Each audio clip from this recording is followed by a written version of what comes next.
Waalaikumsalam warahmatullahi wabarakatuh. Ya, sebelum kita memulai pembelajaran hari ini, terlebih dahulu kita berdoa menurut agama dan kepercayaan masing-masing. Berdoa dimulai.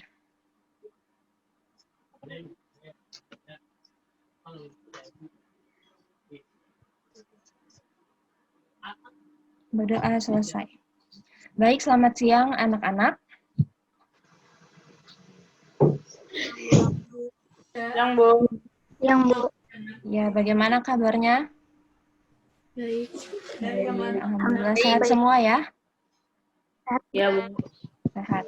Oke, baik. Hari ini kita masuk ke pembelajaran setelah PTS. Hari ini kita masih masuk bab 3, relasi dan fungsi, tapi subbabnya masuk subbab baru. Baik, sebentar Ibu share screen dulu.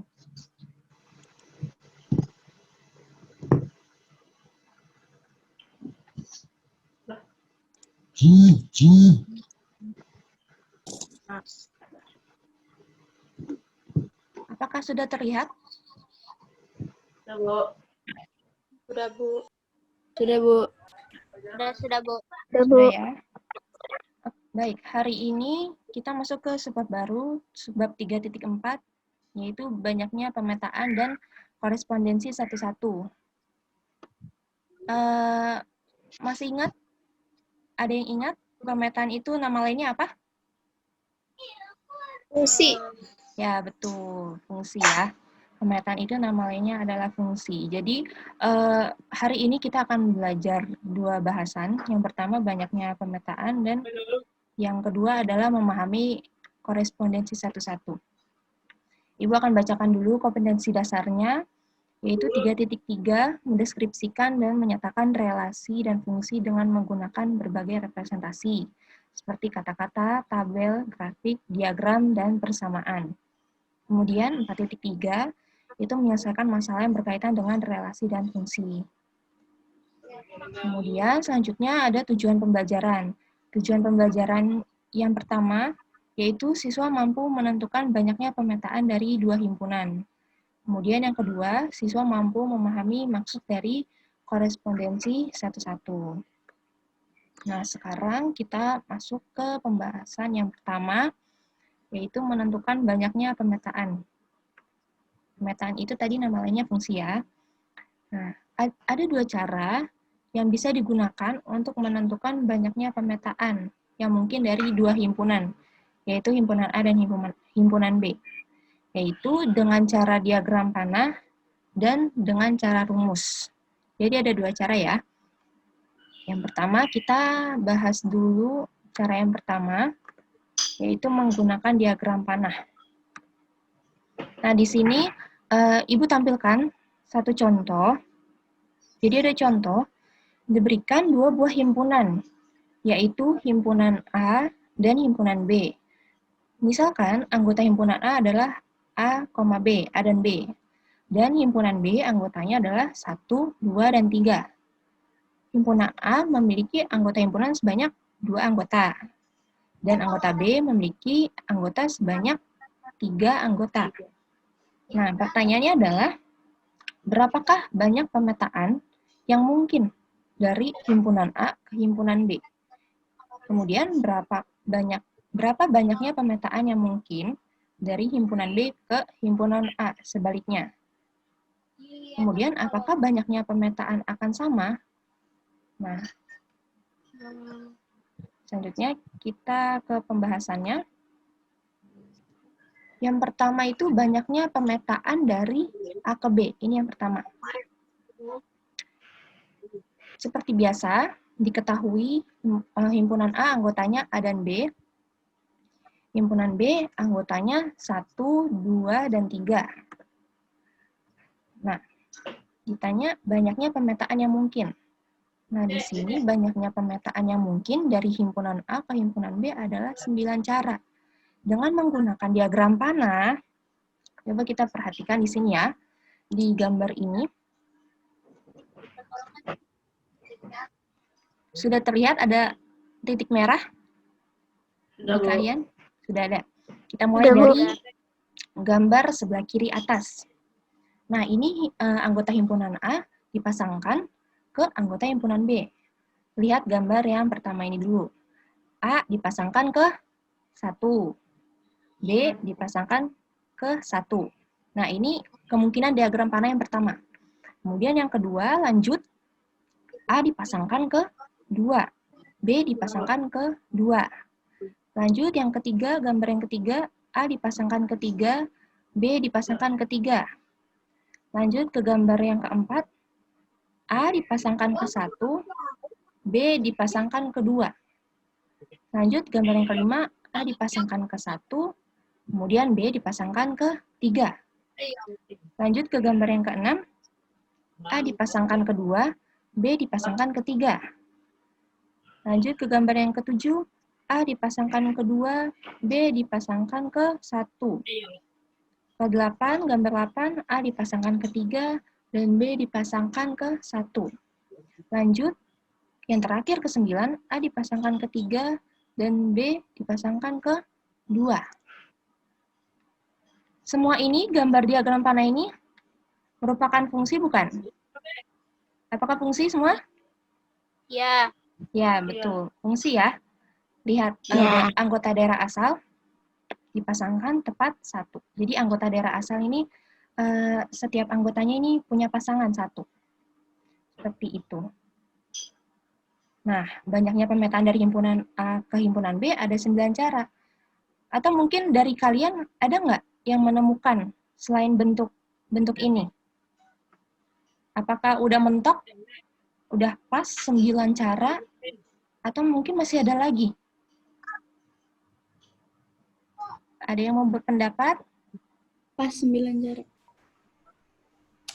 Sudah pas ya? Pas 9 cara. Berarti pemetaannya betul, jumlahnya ada 9.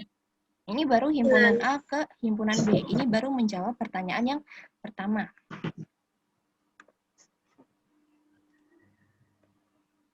Sekarang kita menjawab pertanyaan yang kedua. Banyaknya pemetaan dari himpunan B ke himpunan A. Seperti biasa diketahui, anggota B himpunannya 1, 2, dan 3. Himpunan A anggotanya A dan B. Nah, pertanyaannya banyaknya pemetaan yang mungkin dari himpunan B ke himpunan A. Di sini jawabannya ada 8 cara. Baik, kita lihat gambarnya satu persatu. Dari kiri atas ini. Gambar yang pertama, dari anggota 1 dipasangkan ke A. 2 dipasangkan ke A. 3 dipasangkan ke A. Lanjut, yang kedua, 1 dipasangkan ke B, 2 dipasangkan ke B, 3 dipasangkan ke B. Yang ketiga, 1 dipasangkan ke A, 2 dipasangkan ke A, dan 3 dipasangkan ke B. 1 dipasangkan ke A, 2 dipasangkan ke B, 3 dipasangkan ke B. Lanjut, 1 dipasangkan ke B, 2 dipasangkan ke A, 3 dipasangkan ke A. Kemudian 1 dipasangkan ke B, 2 dipasangkan ke B, dan 3 dipasangkan ke A. Kemudian 1 dipasangkan ke B, 2 dipasangkan ke A, dan 3 dipasangkan ke B. Terakhir, 1 dipasangkan ke A, 2 dipasangkan ke B, dan 3 dipasangkan ke A. Nah, sampai sini menurut kalian masih ada lagi nggak pemetaan yang mungkin?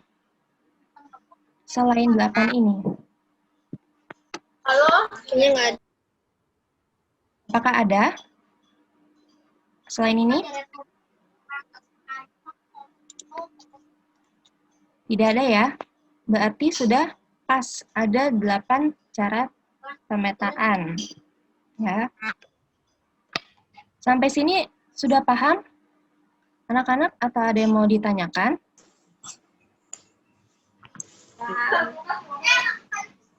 Ada yang ingin ditanyakan, Nak?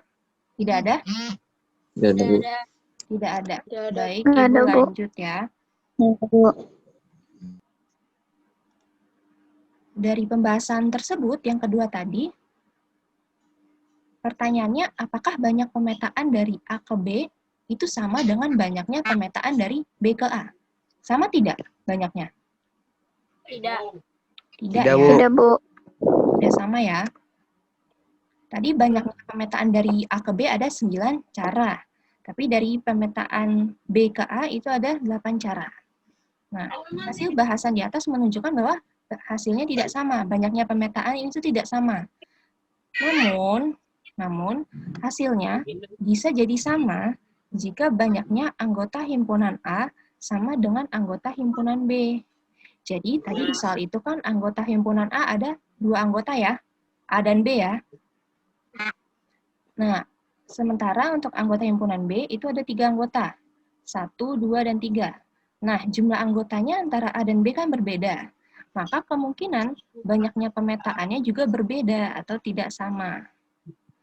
Ada pengecualian jika banyaknya anggota himpunan A itu sama dengan anggota himpunan B. Misal anggota himpunan A-nya ada 2 anggota, anggota himpunan B-nya ada 2 anggota. Nah, itu kemungkinan banyaknya pemetaan itu sama. Karena banyaknya pemetaan yang mungkin tergantung pada banyaknya anggota pada kedua himpunan. Jadi kesimpulannya adalah banyaknya pemetaan dari A ke B itu tidak sama dengan banyaknya pemetaan dari B ke A. Ingat, untuk banyak anggota himpunan A yang tidak sama dengan banyaknya anggota himpunan B. Seperti itu. Ada yang ingin ditanyakan? Tidak. Sudah jelas ya? Sudah paham? Ya. Sudah? Baik. Tadi itu cara menggunakan diagram panah. Selanjutnya ini ada cara menggunakan rumus. Nah, kalau misalnya anggotanya banyak, misalnya anggotanya lebih dari 5 atau ada belasan, kalian mungkin nggak pakai diagram panah? Enggak. Pasti bakal banyak sekali ya diagram panah yang harus kalian gambarkan dan pasti akan memakan banyak waktu. Maka jika anggotanya misal ada 4 atau 5 atau mungkin belasan, 10 seperti itu, kalian bisa menggunakan cara rumus ya. Nah, rumusnya adalah seperti ini. Banyaknya pemetaan dari A ke B itu rumusnya NB pangkat NA. NB itu adalah banyaknya anggota himpunan B. NA itu adalah banyaknya anggota himpunan A. Jadi kebalikan ya. Coba perhatikan. Ini banyaknya pemetaan dari A ke B. A ke B. Nah, rumusnya itu dibalik. NB pangkat NA. Sementara di sebelahnya banyaknya pemetaan dari B ke A. Rumusnya adalah NA pangkat NB. Sampai sini paham? Kamu udah kesini. Jadi dibalik aja gitu. Ya.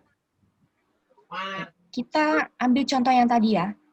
Contoh soal yang tadi. Contoh soal yang tadi himpunan A anggotanya A dan B. Banyaknya ada 2 anggota. Kemudian himpunan B anggotanya 1, 2, dan 3. Banyaknya anggotanya ada 3. Nah, pertanyaannya, banyaknya pemetaan dari A ke B. Dari A ke B kita gunakan rumus ini. NB pangkat NA. Berarti 3 pangkat 2. 3 pangkat 2 sama dengan 9. Ya. Kemudian, kalau dibalik pemetaan dari B ke A. Berarti rumusnya NA pangkat NB. Ya, dibalik. Jadi 2 dipangkatkan 3. 2 pangkat 3 sama dengan 8. Seperti itu ya untuk penggunaan rumus. Yuk. Ya, baik. Sekarang kita masuk ke bahasan yang kedua, yaitu tentang korespondensi satu-satu. Ibu akan bacakan dulu pengertiannya. Korespondensi satu-satu dari himpunan A ke himpunan B merupakan relasi yang memasangkan setiap anggota A tepat satu pasangan dengan anggota himpunan B. Begitu juga sebaliknya, setiap anggota himpunan B juga harus memiliki pasangan tepat satu dengan himpunan A. Jadi, untuk korespondensi satu-satu ini, sebenarnya korespondensi satu-satu ini merupakan relasi. Relasi yang memiliki aturan khusus. Aturan khususnya seperti apa? Aturan khususnya yaitu anggota A atau daerah asal itu dipasangkan tepat satu ke anggota B, daerah lawan. Begitu juga sebaliknya. Ada syarat tambahan, sebaliknya. Anggota himpunan B juga harus dipasangkan tepat satu dengan anggota himpunan A. Jadi korespondensi satu-satu itu sedikit berbeda ya dengan fungsi. Ingat yang materi fungsi yang lalu, kalau fungsi yang dipasangkan tepat satu hanya dari anggota A ke anggota B kan? B. Ya, betul. Ya kan? Ya. Kalau untuk korespondensi satu-satu, ini syaratnya berlaku sebaliknya, bolak-balik. Jadi dari A dipasangkan tepat satu ke himpunan B, begitu juga anggota himpunan B harus dipasangkan tepat satu dengan anggota himpunan A. Seperti itu. Selanjutnya demikian jelas perbedaan antara relasi, fungsi, dan korespondensi satu-satu. Ya, Ibu bacakan sekali lagi ya pengertiannya dari relasi. Relasi itu adalah hubungan yang memasangkan dua buah anggota. Sementara untuk fungsi itu adalah relasi yang mensyaratkan, relasi dengan syarat, semua anggota daerah asal atau daerah A itu memiliki pasangan tepat satu dengan himpunan daerah lawan atau daerah B. Sedangkan untuk si korespondensi satu-satu ini, syaratnya adalah setiap anggota pada kedua himpunan, baik daerah asal dan daerah lawan, itu memiliki pasangan tepat satu. Jadi saling bolak-balik seperti itu. Sampai sini paham dengan pengertian korespondensi satu-satu? Apakah sudah paham semua? Paham. Paham, Bu. Paham ya? Nah, untuk lebih memahami, Ibu beri gambar. Di sini ada gambar perbandingan antara relasi, maaf ini salah ya, harusnya fungsi. Relasi, fungsi, dan korespondensi satu-satu. Relasi di sebelah kiri, fungsi di tengah, dan korespondensi satu-satu di sebelah kanan.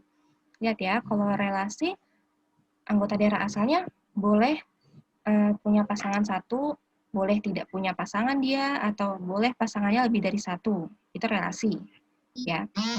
Kalau fungsi daerah asalnya, daerah anggota himpunan A, itu harus dipasangkan tepat satu. Itu syaratnya. Sementara untuk korespondensi satu-satu, dari daerah asal himpunan A ke himpunan B, itu harus dipasangkan tepat satu, begitu juga sebaliknya. Dari himpunan B ke himpunan A, juga harus dipasangkan tepat satu. Seperti itu. Kita lanjut ya. Kemudian ada syarat mutlak. Syarat mutlak untuk dua himpunan yang membentuk sebuah korespondensi satu-satu. Syaratnya apa? Jumlah anggotanya harus sama, baik daerah asal maupun daerah lawan. Coba kita lihat gambar yang tadi ya. Gambar korespondensi satu-satu. Kita lihat jumlah anggota daerah A itu harus sama dengan jumlah anggota daerah B. Kita lihat di sini anggota daerah A ada berapa banyak? 4. Ada 4 ya. Anggota ada 4. Anggota daerah B ada berapa? Ada 4. Karena sama-sama 4, berarti dua himpunan ini bisa dibentuk korespondensi satu-satu ya. Jadi ingat, korespondensi satu-satu itu syarat mutlaknya jumlah anggota, banyaknya anggota dua himpunan, daerah asal dan daerah lawan itu jumlahnya harus sama, banyaknya anggota harus sama. Baru bisa dibentuk dia korespondensi satu-satu. Nah, selanjutnya, untuk menghitung jumlah atau banyaknya korespondensi yang dapat dibentuk dari dua himpunan yang memiliki jumlah anggota yang sama, misalnya N anggota, itu bisa menggunakan rumus. Nah, rumus ini untuk menghitung banyaknya korespondensi yang dapat dibentuk. Nah, rumusnya ini menggunakan N faktorial. Kalian semua udah tahu N faktorial? Sudah pernah belajar kan? Oh, belum? N faktorial itu perkalian, nih, bentuk N faktorial ini perkaliannya N kali N-1 dikali N-2 dikali seterusnya sampai kali 3 kali 2 kali 1. Misal, Ibu kasih contoh 5 faktorial. N-nya 5 faktorial. Berarti mengikuti bentuk rumus ini, bentuk perkaliannya, 5, N-nya kan 5 ya, 5 dikali 5 kurang 1? 4. Berarti 5 kali 4, kali 3, kali 2, kali 1. Terakhir tuh sampai 1. Jadi perkalian mundur. Seperti itu ya, n faktorial. Oh, Bisa dipahami? bisa, Bu. Bisa ya? Bisa, Bu. Bisa, Bu. Bisa ya. Bisa, Bu. Oke, kita masuk ke contoh. Diketahui himpunan A, anggotanya itu huruf pembentuk kata ceria. Berarti ada huruf C, E, R, I, dan A. Sementara untuk himpunan B, anggota himpunan huruf vokal.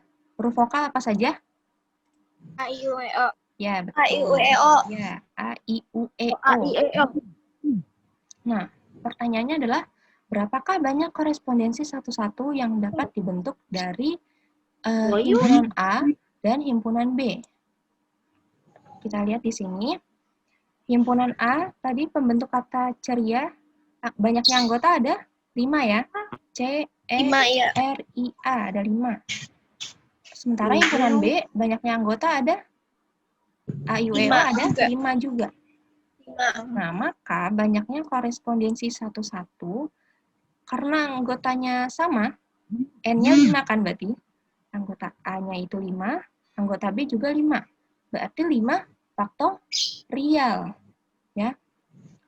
5 dikali 4, dikali 3, kali 2, kali 1.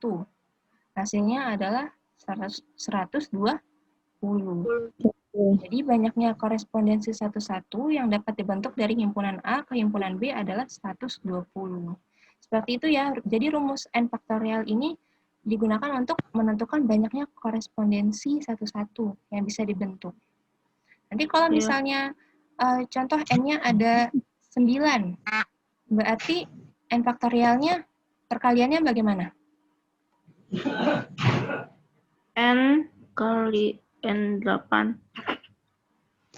N-nya sama dengan 9, ya kan? Iya.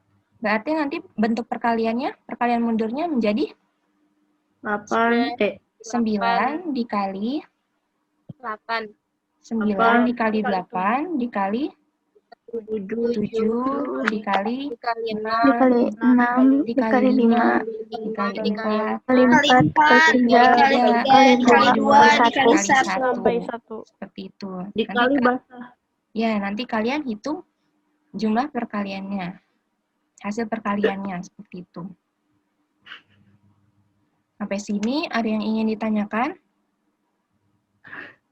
Apa ada yang masih bingung terkait korespondensi satu-satu?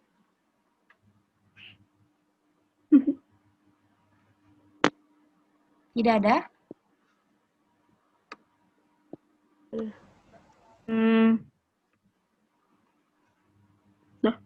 Ada yang ingin ditanyakan?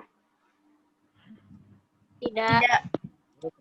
Tidak ya. Tidak ada, Bu. Mudah-mudahan paham ya. Baik, sampai di sini pembelajaran kita hari ini. Selanjutnya nanti kalian lanjut ke Google Classroom ya, untuk mengerjakan tugas, latihan soal seperti biasa. Untuk batas waktunya nanti sampai jam 4 sore, seperti itu. Baik, kalau tidak ada yang ditanyakan lagi, Ibu tutup pembelajaran ini dengan berdoa menurut agama dan kepercayaan masing-masing. Berdoa dimulai.